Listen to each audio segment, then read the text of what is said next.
गांव की जिंदगी हमेशा से सादगी, मोहब्बत और सुकून की पहचान रही है, और इसी सादगी में एक खास बरकत छपी होती है। इस गांव का नाम नूरपुर था, एक छोटा सा प्यारा सा गांव जहां सुबह की रोशनी खेतों पर पड़ती तो ऐसे लगता जैसे सूना बखर गया हो। मुर्गियों की बांग, दरख्तों की हल्की हुआ और परिंदों की चहचहाहट एक ऐसी मौसीकी बनाती जिससे हर दिल को सुकून मिलता। यहाँ के लोग अपनी जिंदगी का ज्यादातर हिस्सा खेतों में गुजारते, दुनिया की बड़ी ख्वाहिशें नहीं रखते, बस अल्लाह का शुक्र अदा करते कि खाने को रिस्क है, सर पर छत है और दिल में ईमान है। नूरपुर के लोग मेहनती भी थे और इबादत गुजार भी। सुबह सबसे पहले फजर की अजान गूंजती, पूरा गांव जाग जाता, मर्द मस्जिद की तरफ जाते, औरतें घरों में जाए नमाज बिछाकर नमाज पढ़ती, बच्चे भी बड़ी मासूमियत से हाथ उठाकर दुआ मांगते। फजर के बाद खेतों की जिंदगी शुरू हो जाती। मालिक नाम का एक किसान था जो बहुत गरीब था मगर दिल का अमीर था। वो हर रोज अपने बैलों के साथ खेत में जाता, मिट्टी को हाथ लगाता, आसमान की तरफ देखकर कहता, अल्लाह बारिश बरसा दे, हम गरीबों की फसल तैयार हो जाए। गांव के दूसरे लोग भी इसी तरह दुआ करते और मेहनत करते। फसल उनकी जिंदगी थी, उनकी खुशी, उनकी उम्मीद, उनकी कमाई, सब इसी पर थी।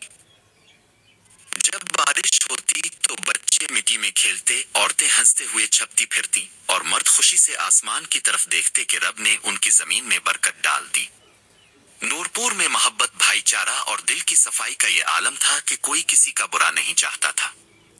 अगर किसी के घर अनाज खत्म हो जाता तो दूसरा खुद ही दे जाता, अगर कोई बीमार होता तो पूरा गांव इसके दरवाजे पर खड़ा हो जाता। सबके दिलों में एक ही नूर था, दुरूद पाक की मोहब्बत। शाम को जब सूरज अपनी सुनहरी रोशनी फैलाकर डूबने लगता तो पूरा गांव मस्जिद की तरफ चल पड़ता। मगरिब के बाद लोग बैठकर दुरूद पाक पढ़ते, मस्जिद के इमाम साहिब बड़ी प्यारी आवाज में दुरूद शरीफ की महफिल करवाते। सल्लल्लाहु अलैहि वसल्लम की आवाज जब गांव की हुआ में गूंजती तो ऐसा लगता जैसे पूरा माहौल रहमतों से भर गया हो।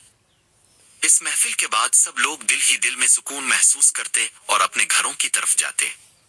रात में चांद की ठंडी रोशनी खेतों पर फैलती, ठंडी हवा चलती और लोग थके हुए मगर खुश दिलों के साथ सोने चले जाते। उनके दिलों में न कोई हसद होता, न लालच, न बेचैनी, बस अल्लाह की मोहब्बत, रसूल से इश्क और अपनी मेहनत पर भरोसा। एक दिन जब फसल कटने का वक्त आया तो पूरे गांव ने मिलकर मालिक की फसल भी काटी। वो गरीब जरूर था मगर सबका भाई था। इस दिन गांव में एक ईद जैसी खुशी थी।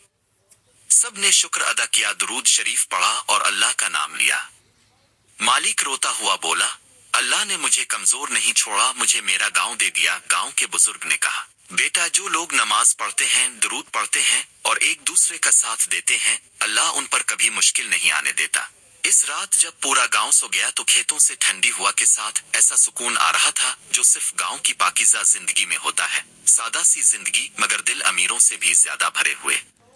और यूं नूरपुर के लोग इबादत, मोहब्बत, मेहनत और दुरूद शरीफ की बरकत में अपनी जिंदगी गुजारते रहे, खुश थे, मुतमईन थे और दिल से अल्लाह का शुक्र अदा करते थे।